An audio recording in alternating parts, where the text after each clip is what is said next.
Bom dia a todos, graça e paz. Maurílio está com dor de garganta, eu estou com dor no ouvido. Dor de ouvido. Estou um pouco surdo também, deve ser por causa disso. Mas nós vamos para a palavra. Nós ouvimos uma parte do hino. Coloque teu celular no silencioso ou no modo avião. Nada acontece sem a tua vontade. Quem crê nisso? Nada acontece sem a vontade de Deus. E eu quero dizer algo para vocês que estão aqui reunidos nesta manhã. E eu fiquei meditando nessa manhã, com muitos acontecimentos que têm tomado conta do nosso país, do mundo, e fiquei analisando um pouco a conduta de muitas pessoas que têm vindo à igreja. E eu fiquei pensando, por que alguns desistem, se afastam, abandonam, e outros, faça chuva, faça sol, pode estar um calor de 40 graus lá fora, ou no nosso inverno aqui, beirando 5 graus, 4 graus, e as pessoas estão firmes. E eu fiquei meditando nisso, sabe? Eu fiquei pensando o que leva uma pessoa a pular fora de um barco que está no meio de uma tempestade, sendo que Jesus está no barco. Essa não é a mensagem dessa manhã, tá? É só uma reflexão. E eu fiquei pensando naquela passagem sobre Jesus, quando ele estava dormindo e começou a vir um temporal, e a Bíblia fala que os discípulos começaram a ficar desesperados, dizendo: o barco vai afundar. Eu fiquei imaginando assim, como que o barco vai afundar se Jesus estava dentro do barco? A Bíblia, desde lá do profeta Isaías, falava sobre a vinda do Messias, daquele que salvaria o povo. E a Bíblia em nenhum momento diz que Jesus morreria afogado num acidente de barco. Quem está entendendo, diga amém. Ele seria pendurado no madeiro, numa cruz, iria padecer, iria sofrer como um cordeiro mudo. E o que leva as pessoas saltarem do barco no meio de uma jornada? Não é do meio de uma viagenzinha. Nós não estamos saindo deste lado da igreja para irmos de barco para o outro lado da rua. Sabe? É muito extensa a jornada.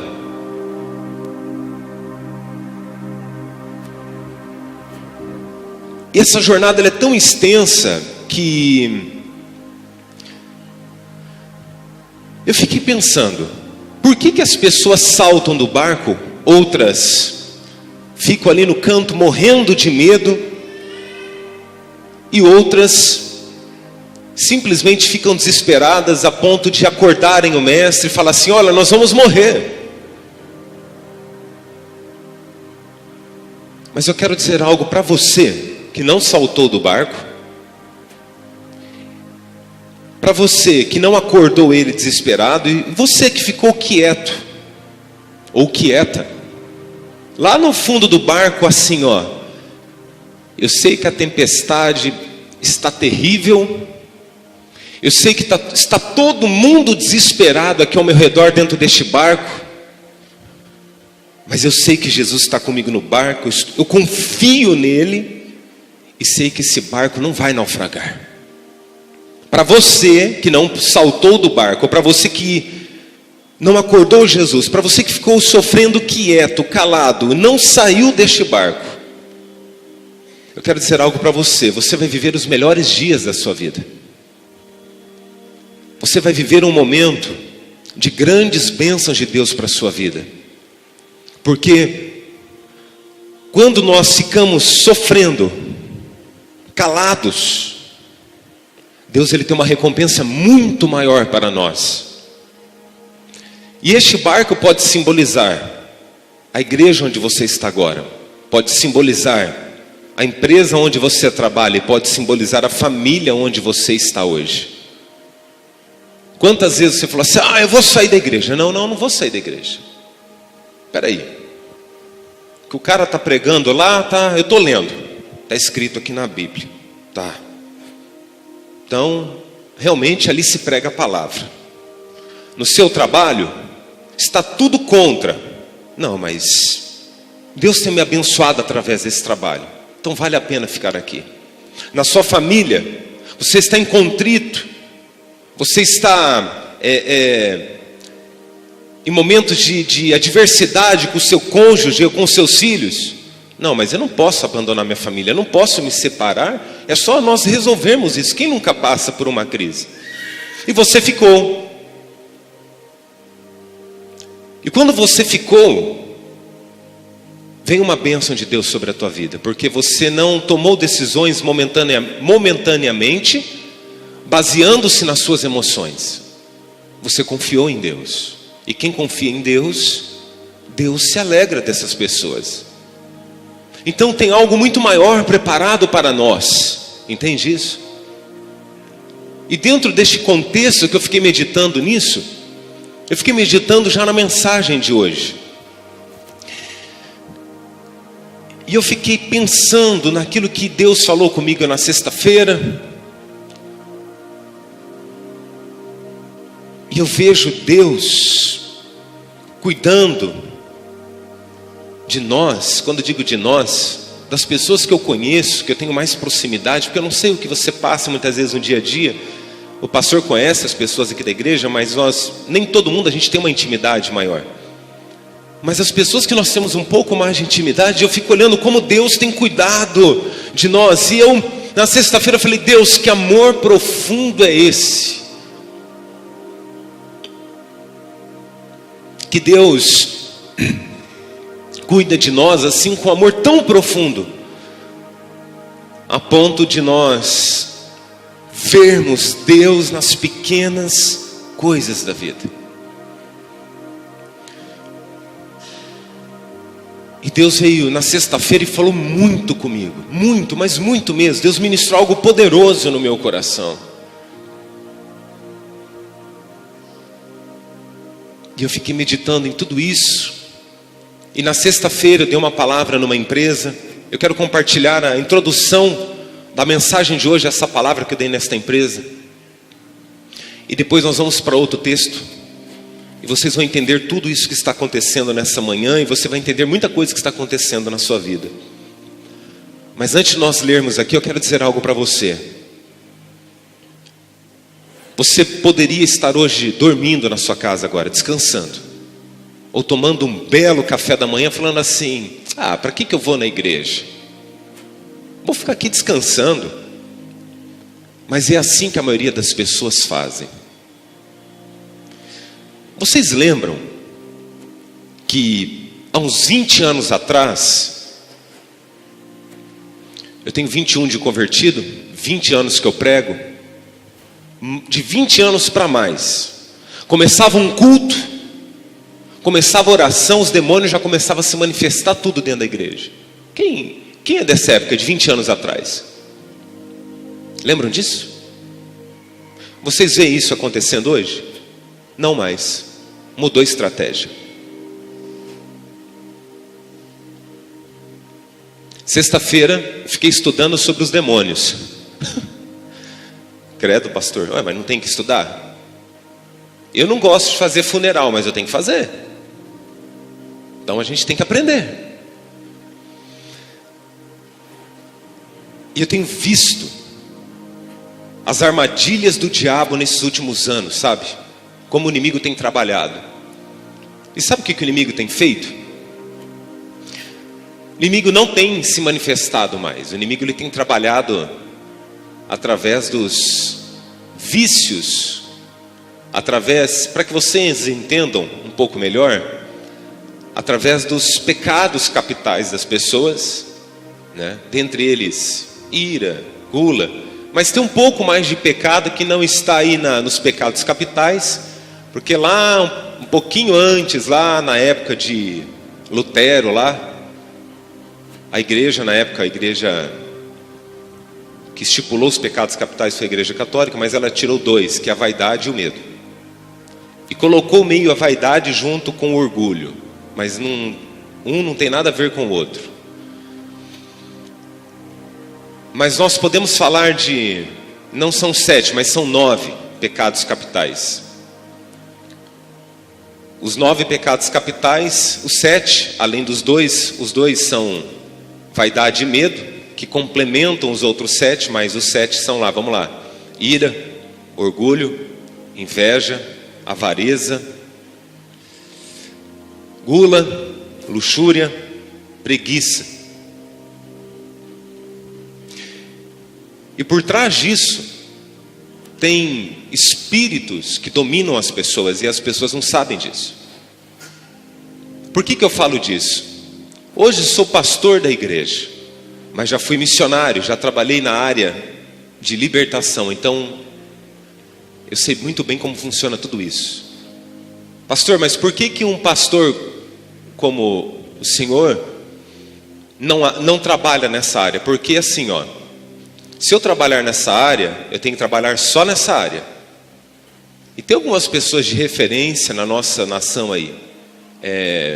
Vou citar um nome apenas, de uma pessoa muito respeitadíssima nessa área, Neuza Tioca, é isso? Neuza Tioca? É isso, Cleide? É isso? Neuza Tioca, é. Então tem pessoas que trabalham nessa área. Já trabalhei, não trabalho mais nessa área. É igual quando você se forma para medicina e depois você tem uma especialização. É igual quando você se forma em direito e depois você vai ver se é tributário, se é criminal, se é civil e etc. Família. Mas eu me especializei mais na área pastoral, atender pessoas, pregar a palavra de uma forma que ensine mais as pessoas.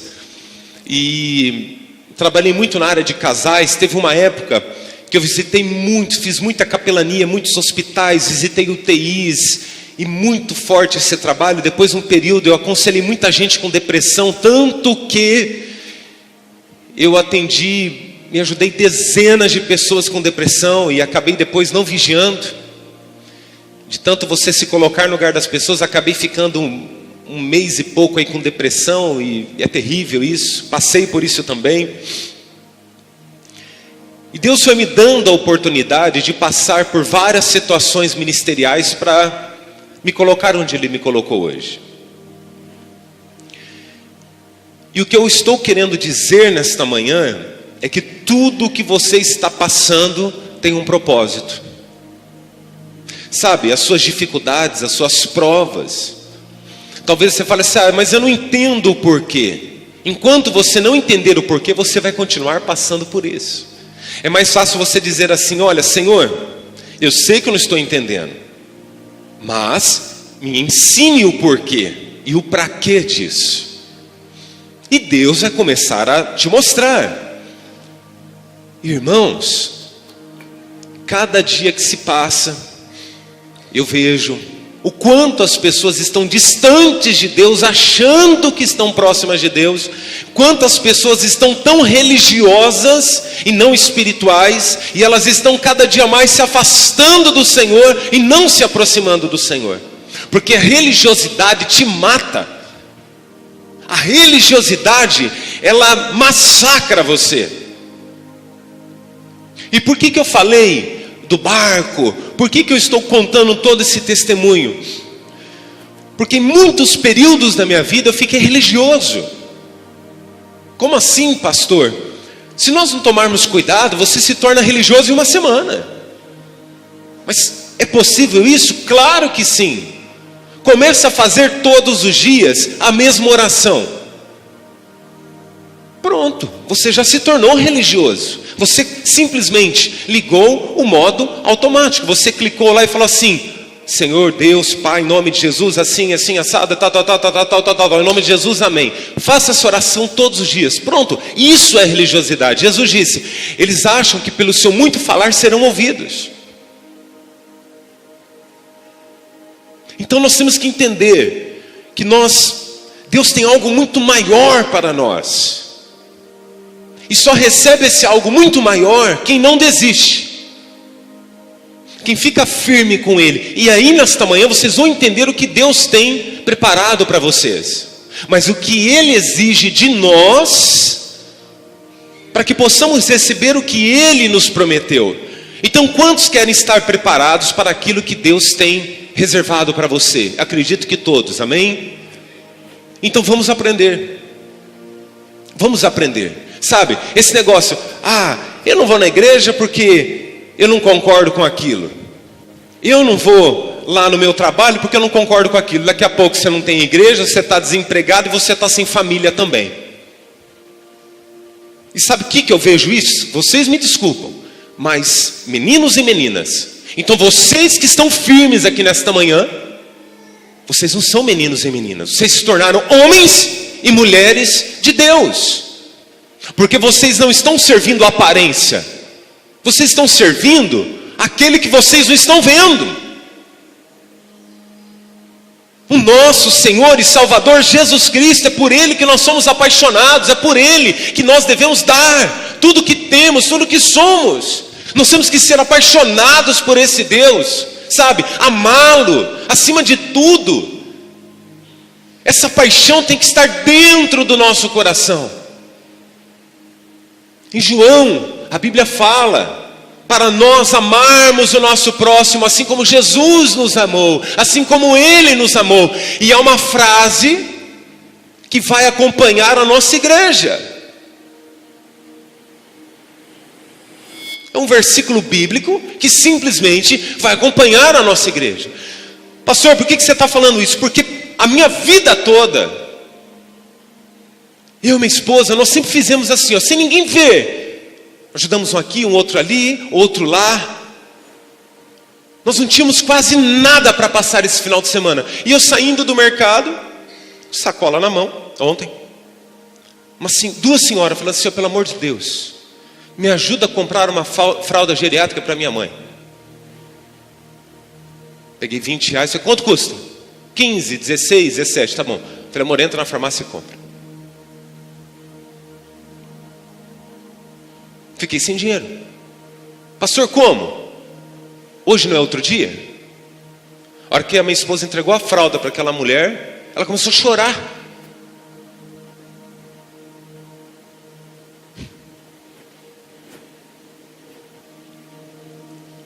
Quantos vão sair daqui e vão ter um almoço abençoadíssimo? Diga amém. Não, tem gente que não vai ter o que comer. E essas pessoas, Deus tem falado isso comigo. Vocês podem achar que eu estou maluco, mas Deus tem falado comigo. Tem pessoas que estão orando todos os dias, para que Deus venha prover para elas um remédio para o seu filho, um prato de comida que ela precisa. A minha pergunta é: cadê a igreja do Senhor na terra? Cadê a igreja do Senhor Jesus Cristo?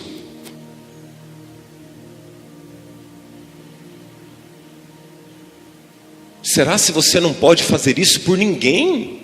Ou pelo menos por um? Vocês vão ver o que Deus tem preparado para vocês.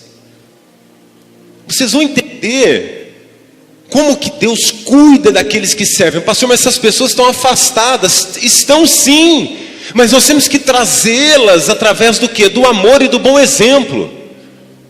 Então agora eu quero que vocês abram lá em Provérbios 8. Provérbios 8.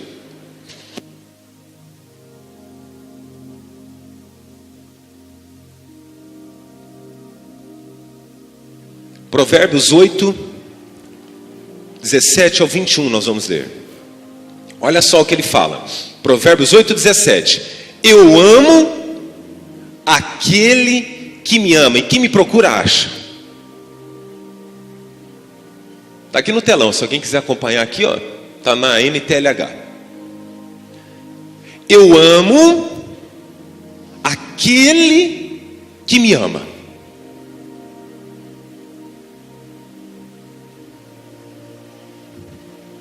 Aí ele fala assim, 18, tenho, olha o que ele tem: riquezas, honras, prosperidade e justiça.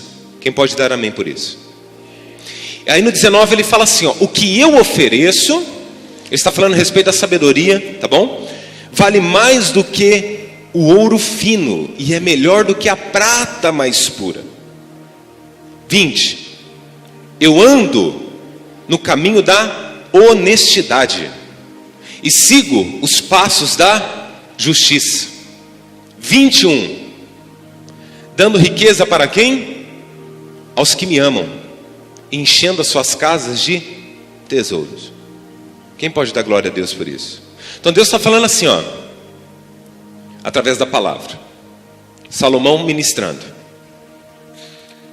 Eu amo os que me amam, e aqueles que me procuram vão me achar. Irmão, é para quem procura Deus, é para quem ama Deus. A maioria das pessoas vem à igreja para quê? Para procurar o que elas querem. Elas não estão vindo procurar a Deus. Momentaneamente, ok, isso pode acontecer, mas teve um amadurecimento, a pessoa precisa falar assim, não, agora eu vou para a igreja por causa de Deus. Eu não vou na igreja porque Deus pode me dar isso ou Deus pode me dar aquilo. Mas Deus vai te dar, amém? Ele vai te dar, porque Ele é um pai. Deus, Ele vai te dar tudo o que você precisa, mas você não pode ser esse o motivo. O seu motivo de vir aqui é amar a Deus. E eu sei que vocês estão aqui por isso, porque senão vocês não estariam mais aqui dentro, como muitos não estão mais. Ah, eu vou aqui perto de casa que é melhor.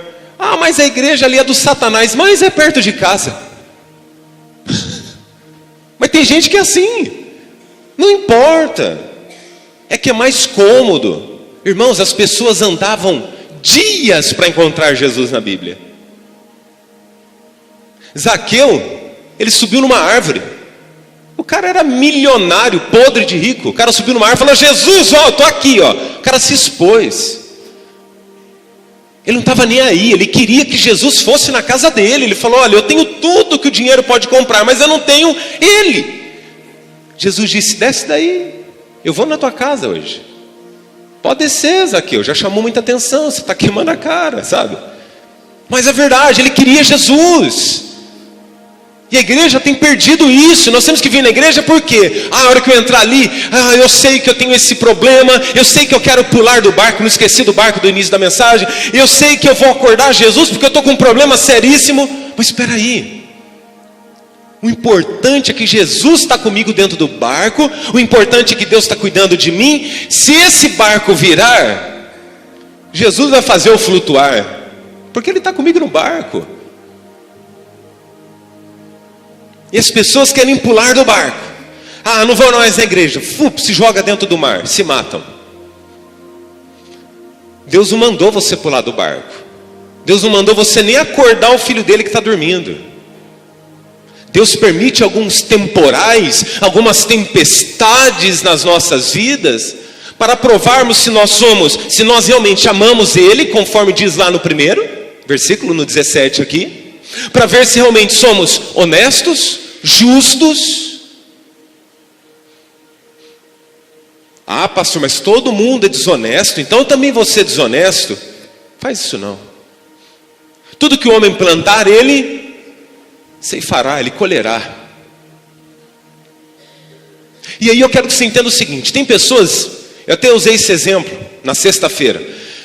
Tem pessoas que só plantam milho. Milho demora quanto tempo desde a semente até nascer, germinar, tudo? Alguns meses. Ok. Mas sabe o que acontece? Milho não dá sombra. Não dá sombra. Milho dá milho. Então tem pessoas que só plantam momentaneamente. e começam a reclamar da vida. Você precisa plantar uma árvore que te dê sombra. Porque vai chegar um momento que você vai estar cansado e você precisa ter um abrigo longe do sol. Para quê? Para que você tenha descanso.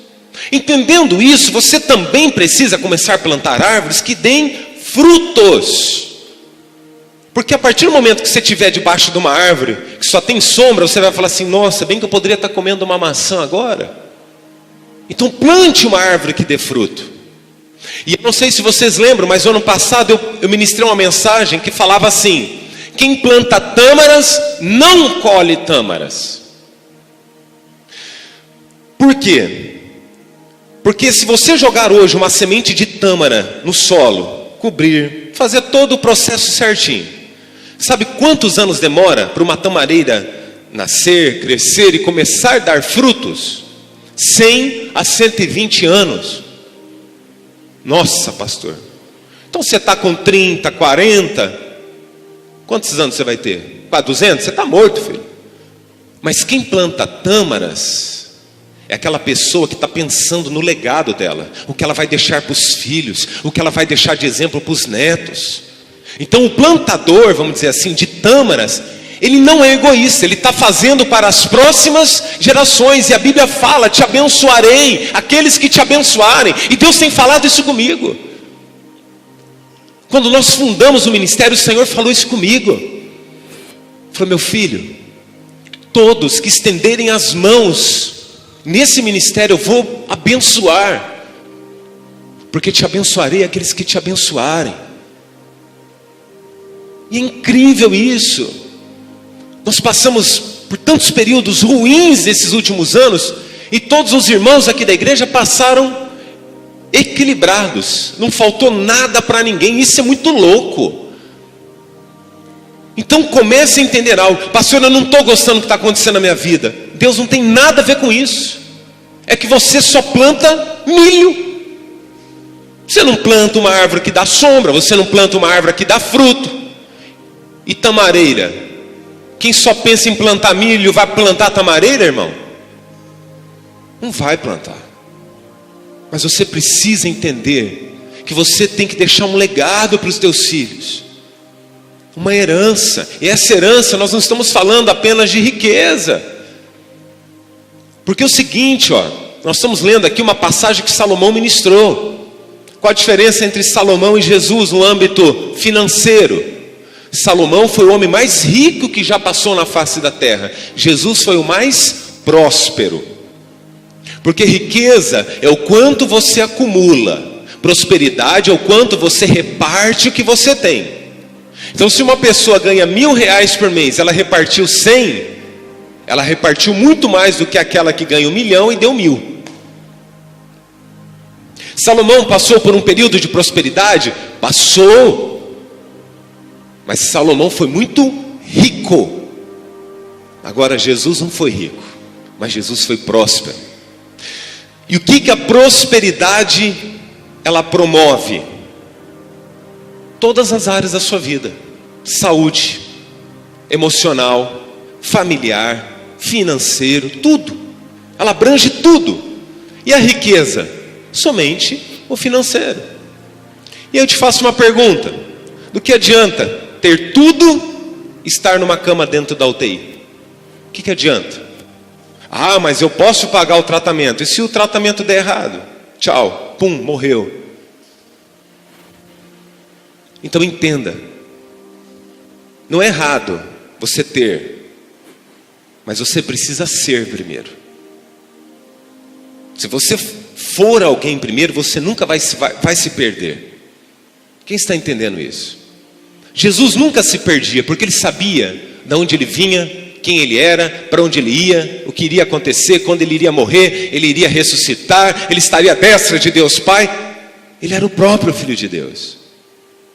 Então entenda isso. Salomão está falando aqui: olha, o que eu tenho? Olha lá, 18. Eu tenho riqueza para vocês, eu tenho honra, eu tenho prosperidade e tenho justiça. Olha só, na mesma frase fala de riqueza e fala de prosperidade. Quem está entendendo que é totalmente diferente? É diferente, não tem nada a ver uma coisa com outra. Então prosperidade é o quanto você reparte. Sabe uma mulher que mostrou no Novo Testamento o maior exemplo de prosperidade? Jesus falou, essa mulher deu mais do que todo mundo, lembram? A oferta da viúva. Jesus disse, essa mulher deu mais que todo mundo. Por quê? Porque Jesus, ele admirava o legado que ele estava deixando, que era um legado de prosperidade e não de riqueza. A Bíblia fala, você não pode adorar a Deus e a Mamon. Irmão, Mamon é o bichinho que fica atrás da avareza. É o bichinho que fica atrás dos pecados que citam lá os pecados capitais. É um bichinho que carrega um negocinho de ouro assim, ó, só para vocês entendam. Feio, chifrudo. Está entendendo? Então Jesus, ele admirava que repartia. Então ele ficou olhando o povo ofertar. Ia lá, ofertava. Ah, esse daqui vai dar um carro. Opa, saiam da frente. Esse vai dar o carro. Mano, bota o carro aqui na... Estou dando um exemplo. Ah, aquele ali vai dar menos. Não, o que vai dar menos tem outro ofertório, aquele de palha. Mas era mais ou menos assim, para que você entenda. E aquela mulher, quando foi dar, Jesus ficou olhando e falou assim, vocês estão vendo aquilo? Ela deu mais que todo mundo, porque ela deu o que tinha. E as pessoas estão assim hoje.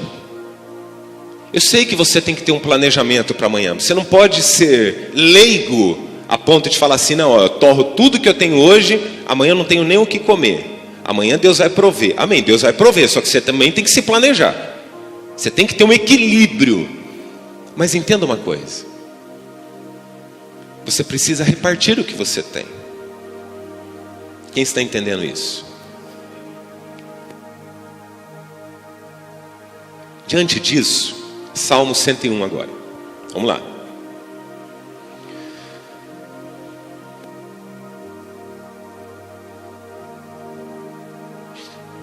Salmo 101, verso 1, eu vou lendo. Vão acompanhando aqui, ó. Eu canto a respeito da fidelidade e da justiça. Então, justiça nós já falamos em Provérbios, mas fidelidade também precisamos ter. Honestidade, fidelidade, sermos justos, honestos. Aí no 2 ele fala assim, ó: serei honesto em tudo o que fizer. Você é honesto em tudo que você faz?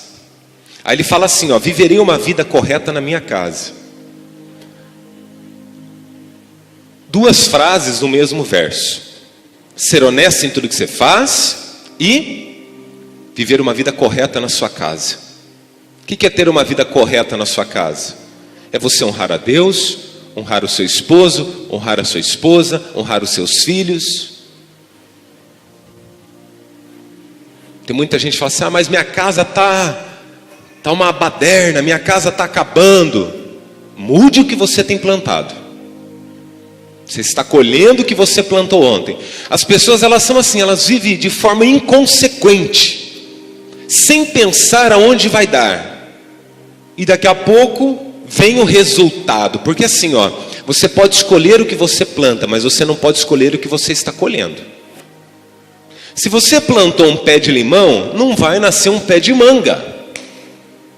Quando nascer o pezinho de limão, você vai falar assim: nossa, que vontade de comer manga. Vai ter que plantar pé de manga agora. Então o que você planta, você escolhe, mas o que você colhe é obrigatório. Então entenda algo: você precisa mudar o seu plantio. Aí a sua casa vai começar a ficar equilibrada. Indo lá para o 13, ele fala assim, ó: e não deixarei que entre nela nenhum mal. Não permita. Não permita isso. Você tem que, sabe, se posicionar. Porque a Bíblia fala assim, ó: que o inimigo fugiria de nós. De que forma? Quando resistíssemos a ele. Paulo disse: resista ao diabo na fé e ele fugirá de vós. Então você não pode permitir que o mal entre na sua casa.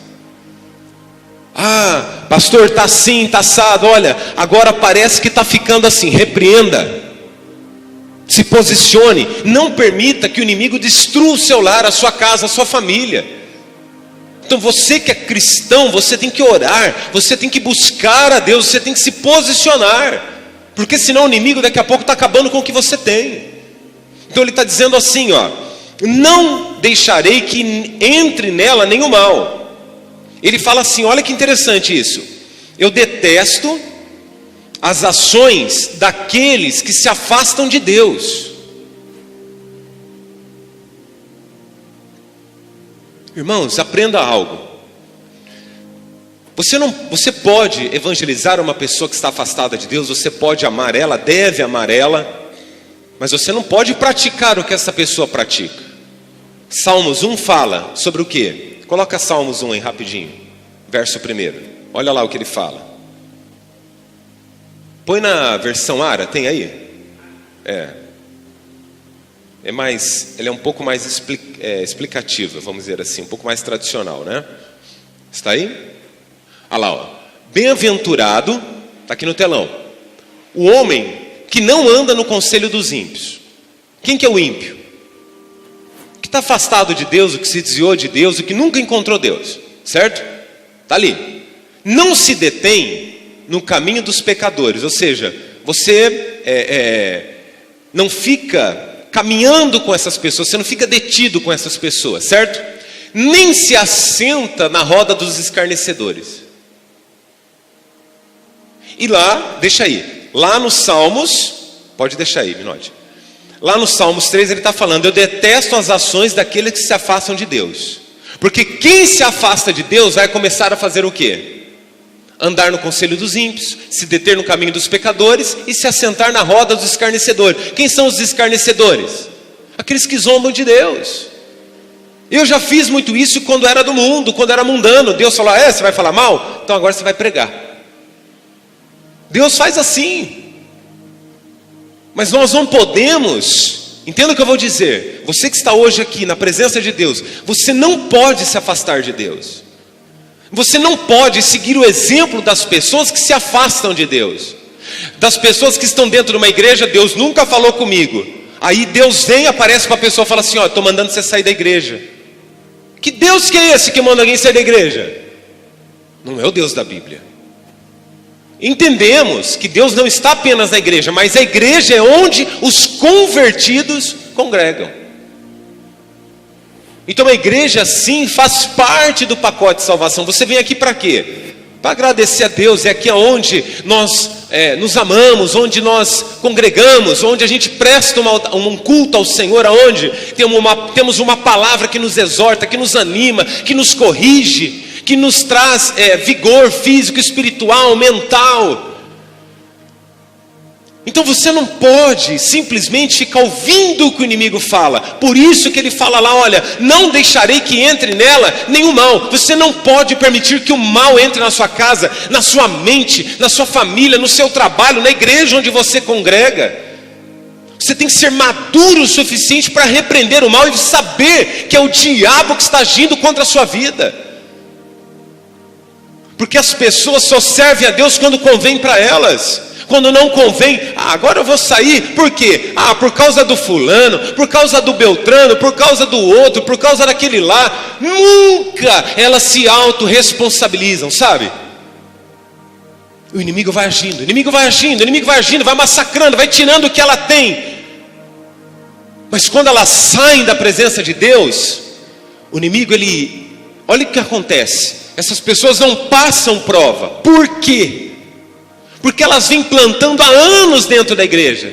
Quem está entendendo isso? Elas estão plantando há anos. Então ela saiu da igreja. O que vai acontecer? Ela vai continuar colhendo o que ela plantou muito tempo na presença de Deus. Quando é que ela vai começar a passar por provas? Quando acabar a colheita.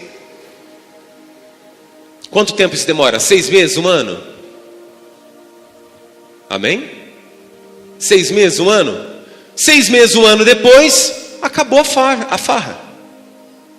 Aí ela olha para o lado e fala assim: o que eu vou comer agora? Entenda o que eu estou falando espiritualmente.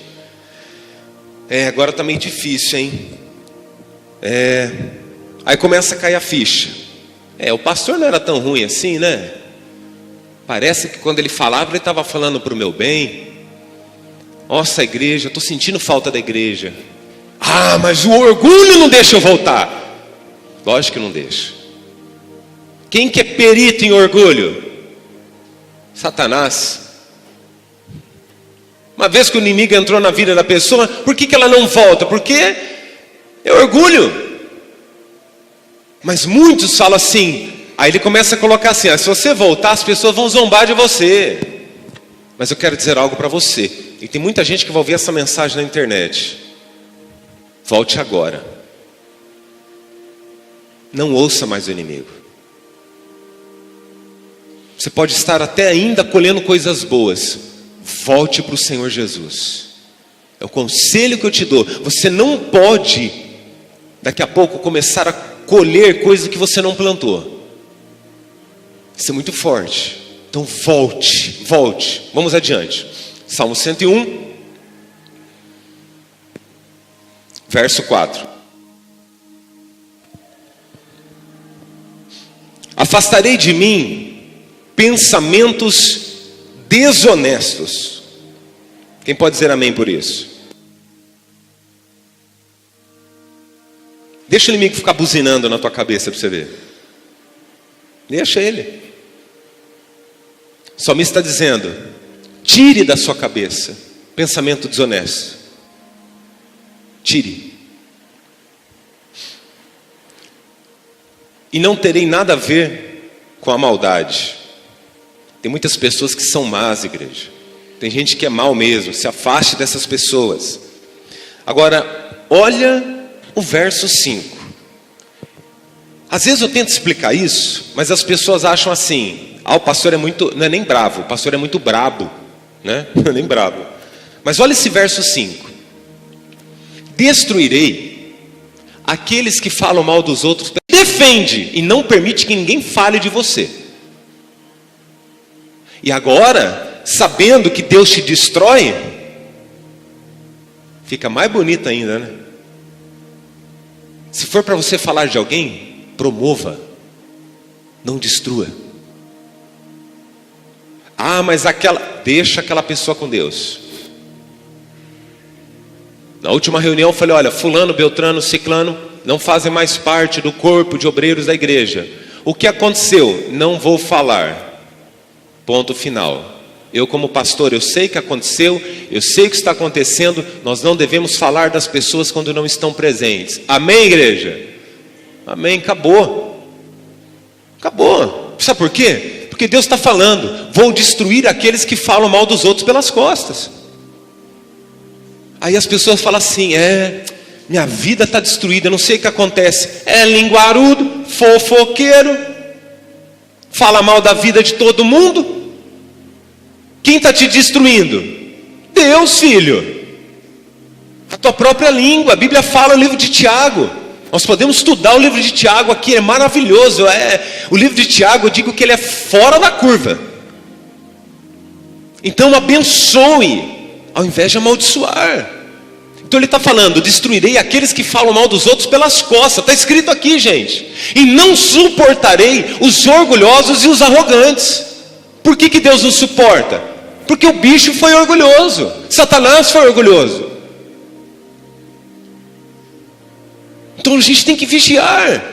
Nós temos que estar firme com Jesus. Porque, irmãos, eu sei que é legal.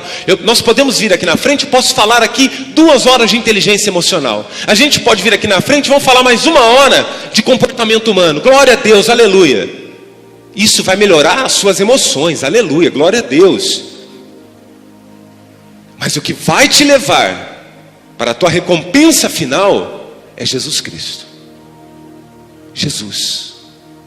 Quem pode dizer assim: eu amo Ele, eu sou apaixonado por Ele? Quantos podem dizer isso, amém? Fale, todo dia que você acordar, fala: Jesus, eu te amo. O Senhor tem cuidado de mim, sabe? Quando você está numa situação adversa, igual lá no quando Ele acordar, Ele vai ver você assustado lá. Mas você me deixou dormir, né? Estava aqui tudo para ir para afundar e você ficou quieto, você não gritou. Porque, irmãos, imagina Jesus acordando com aquele povo gritando. Quem aqui já acordou com um grito?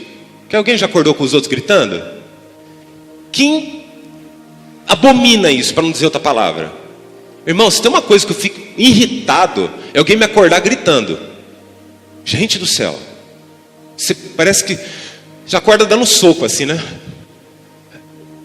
Imagina o povo, Jesus, Jesus, o barco vai afundar. Imagina Jesus cansado, acordou, não sabia nem o que estava acontecendo. Aí ele levanta e o que ele fala? Homem de pão café. Lógico, o cara dormindo, descansando, o povo gritando, acordando o cara gritando. Então entenda, se você não fizer nada, ficar quieto, lá na sua provação, na sua dificuldade, na sua adversidade, quieto, crendo, acreditando, orando, buscando, sabe? Não falando mal de ninguém pelas costas, sendo honesto, justo, íntegro, sendo cristão de verdade. Repartindo o que você tem, acumulando o que você precisa. Sabe o que ele vai fazer? Ele vai acordar. E quando ele acordar, ele vai ver tudo aquilo ali, aquele povo desesperado.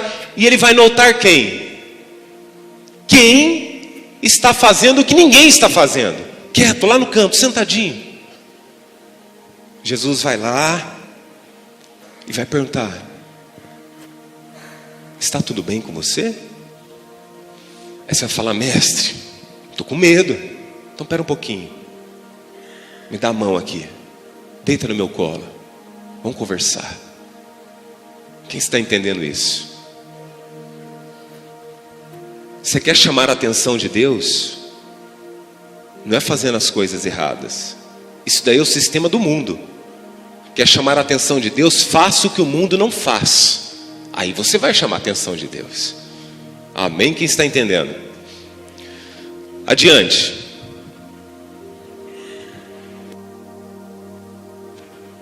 Ele fala assim, ó. Olha que interessante isso aqui. Quem que ele aprova? Aprovarei os que são fiéis a Deus e deixarei que morem no meu palácio. Aqueles que vivem uma vida correta poderão trabalhar para mim. Aí as pessoas vão dizer assim: pastor, mas tem um monte de pastor por aí, um monte de falso profeta por aí. Então essa é a diferença. Eles dizem que estão trabalhando para o Senhor, mas estão trabalhando para si mesmos, porque eles estão apenas acumulando. O Senhor está dizendo: aquele que vive uma vida correta, esses podem trabalhar para mim. Então não é todo mundo.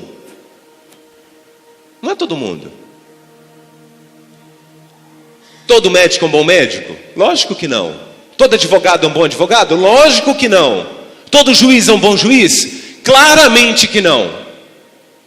Então aqui ele está falando, ó: aprovarei os que são fiéis a Deus e deixarei que morem no meu palácio. Quem quer morar nesse palácio? Que diga glória a Deus. Então ele vai aprovar os que são fiéis. Ser fiel até a morte, dar-te-ei a coroa da vida. Aí ele fala: aqueles que vivem uma vida correta poderão trabalhar para mim. Simples assim. Simples assim. 7. Nenhum mentiroso viverá no meu palácio. Ei, irmão, você pode mentir para o pastor, você pode mentir para a tua mulher, você pode mentir para quem você quiser, mas quando você mente, você torna-se amigo íntimo do diabo. A única paternidade que a Bíblia dá para o diabo é a mentira. Pai da mentira. Quer ter um relacionamento íntimo com o diabo? Minta. Viva uma vida de mentira. Minta para tua mulher, minta para o teu pastor, minta para os teus filhos. Viva uma vida de mentira. Quer viver uma vida de verdade? Você vai viver no palácio. Ele está falando lá, ó: nenhum mentiroso viverá no meu palácio. Nenhuma pessoa fingida ficará na minha presença. Eu venho falando sobre sinceridade. Irmãos, Deus, Ele ama a sinceridade. Por isso que eu falo, quando eu falo sobre religiosidade, é assim: magnífico, soberano, eterno, bendito Deus. O que esse cara está falando? Virou religiosidade. Você já tem uma oração pronta. e tenta usar palavras de impacto com Deus. Ai, meu irmão, faz isso não. Seja sincero. O jovem vai falar assim, né? Senhor, o negócio está louco aqui. Já os mais normais vão dizer assim: Senhor, estou com uma dificuldade. Os anciãos vão falar assim: Senhor, eu quero descansar em Ti, Pai. Mas nós temos que ser sinceros, sabe? Está doendo a ponta do dedo. Senhor, está doendo a ponta do dedo, Pai. Se o Senhor quiser me curar, o Senhor cura. Se não, Senhor, eu vou lá no médico. Acabou, você tem que ser sincero. Sabe? Não adianta você ser fingido. A Bíblia fala: esse povo me adora com os lábios, mas seu coração está longe de mim. Você está falando assim: nossa, esse Deus é soberano, esse Deus é grandioso. Mas você não acredita em Deus nem nas coisas pequenas, como você vai acreditar nas coisas grandes? Quantos estão nessa manhã aqui recebendo essa mensagem? E o último verso, para nós encerrarmos: cada dia destruirei os maus da nossa terra, e expulsarei da cidade do Senhor todos os que praticam o mal. É isso mesmo. Sai, filho do cão. É isso mesmo, sabe? Tem que se afastar de pessoas que só querem o mal para a tua vida. Você tem que amar, mas não gostar. Nós falamos isso acho que 2 domingos atrás, se eu não me engano. Então, você está vendo que a pessoa tem uma intenção mal? Sai de perto dela. Mas quando você ver ela, cumprimente, seja educado, seja educada. Ah, pastor, mas isso daí não, pastor, isso é falsidade. Eu prefiro dizer que isso é autocontrole. Autocontrole, não é falsidade. Meus pais me deram educação. Não confunda falsidade com autocontrole. Você não vai gostar de todo mundo. Tem gente que você não suporta ver a cara, mas tem que falar: Senhor, me dê condições para eu amar aquela pessoa, Pai. Ela me fez tanto mal, essa pessoa puxou meu tapete. Senhor, Pai, agora eu queria, mas Senhor, me ajuda a perdoar essa pessoa, Pai. Deus está falando: calma, se acalma, fica com calma. Daqui a pouco Deus vai te dar condições e você perdoa e está tudo bem. Porque não existe super-herói, a não ser nos filmes, nos quadrinhos. Você é um ser humano, eu sou um ser humano. Então seja quem você é. Seja quem você é. Então, para finalizarmos, vamos recapitular. O que Deus fala? Se você me amar, se você for honesto, íntegro, justo, se você for correto nas suas ações, fiel, leal.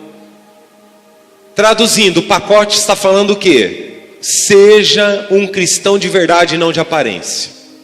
Quem está entendendo isso? Seja um cristão de verdade e não de aparência. Não saia desesperado acordando Jesus por qualquer coisa, gente. Sabe? Tem gente que lá, o cachorro acordou de noite mancando, lá arrastando a pata. Peraí que eu tenho que ligar para o pastor. Pastor, ora pela pata do meu cachorro, pastor. Mas tem gente assim, irmão. Tem gente que é assim. Sabe, tem que parar com isso. A igreja precisa realmente viver essa mensagem, esse evangelho. Deus me chamou, sabe para quê? Ser um defensor dele na terra. Eu preciso mostrar para você que Jesus te ama, que Ele tem lá na mão dele riqueza, Ele tem prosperidade, Ele tem honra, Ele tem coisas boas para você. Mas Ele está falando: eu vou te dar tudo isso se você fizer o que eu estou te mandando. Se você for realmente uma pessoa honesta, íntegra, justa, correta. Se você colocar a tua família no eixo. Acordou de manhã, não cumprimentou a mulher, vou largar dessa mulher. Que isso, irmão?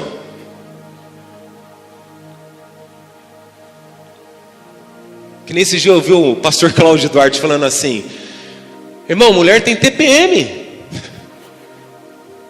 é pré e pós. Ele falou, aquele P do meio não é só pré, é pós também. Então você tem que amar a tua mulher, sabe?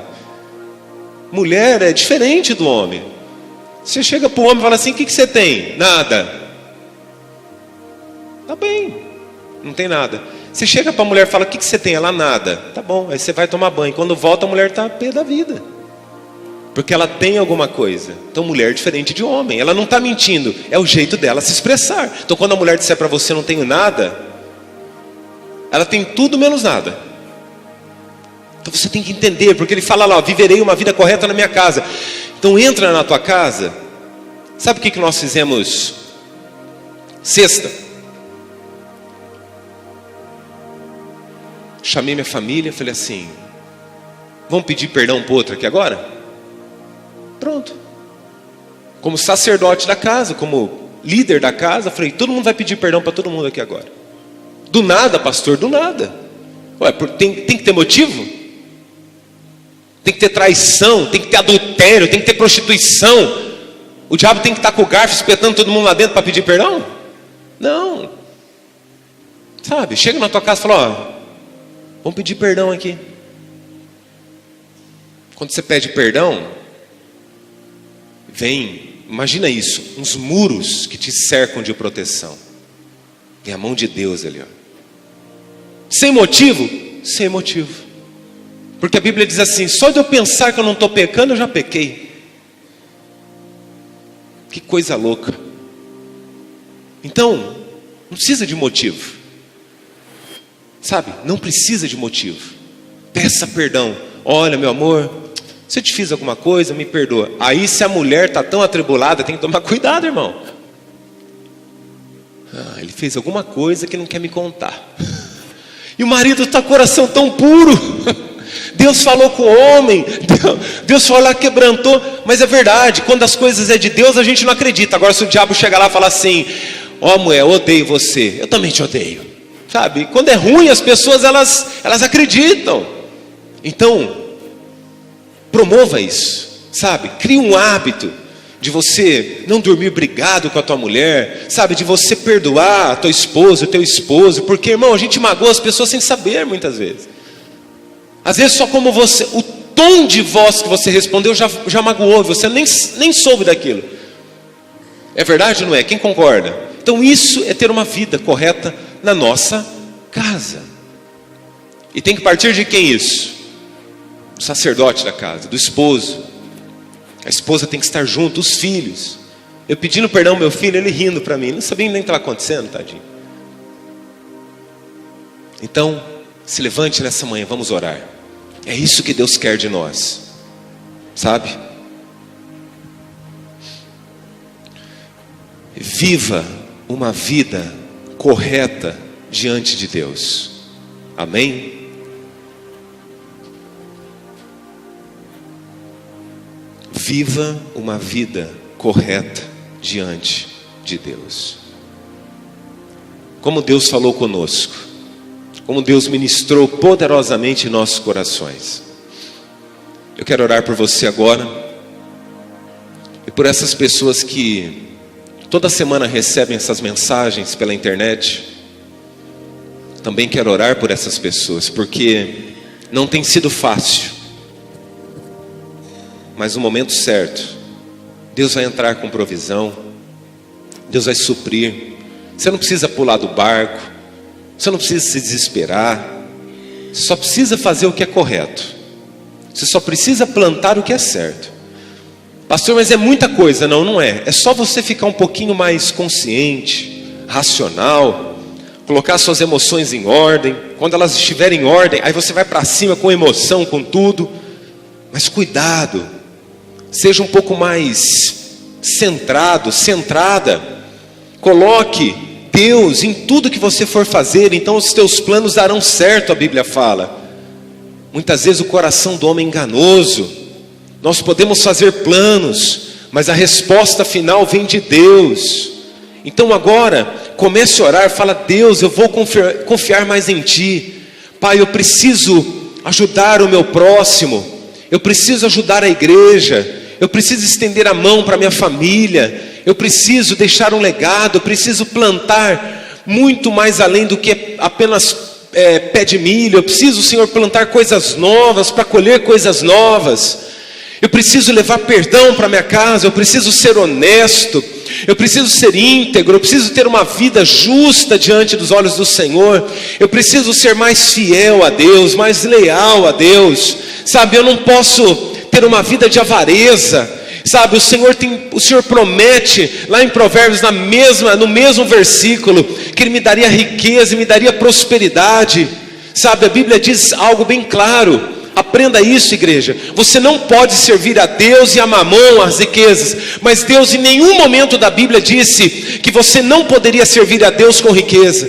Então você pode, sabe? Você pode servir a Deus com riqueza, você pode servir a Deus com prosperidade. Mas o teu Deus tem que continuar sendo o teu Deus. O teu Deus não pode ser o dinheiro. O teu Deus não pode ser ninguém além do seu Deus. Você não pode adorar mais a sua família do que a Deus. Você não pode adorar mais o seu trabalho do que a Deus. Você precisa adorar e prestar culto somente ao Senhor, Deus Todo-Poderoso. E a Bíblia diz, Senhor Jesus disse em Mateus: buscai em primeiro lugar o seu reino, a sua justiça, e todas as demais coisas vos serão acrescentadas. Irmãos, é você priorizar, sabe? Você priorizar algumas coisas na sua vida. E priorizar eu vou servir a Deus, eu vou arrumar tempo para Deus, eu amo esse Jesus, eu sou apaixonado por esse Deus maravilhoso, esse amor tão profundo que cuida de mim, cuida dos meus filhos, cuida da minha esposa. Você que é mulher, cuida do seu esposo, dos seus pais. Esse amor arrebatador, esse amor que nos constrange, que cuida de nós mesmo sem nós merecermos. O nome disso é graça, é favor quando nós não merecemos. Deus ama muito você. Esse Jesus quer entrar na sua vida e Ele quer transformar a sua vida. Entregue-se para Ele totalmente. E Deus vai continuar te abençoando, te fortalecendo, e nunca vai te faltar absolutamente nada. É assim que nós oramos e agradecemos em nome de Jesus. Amém. Vamos aplaudir o Senhor.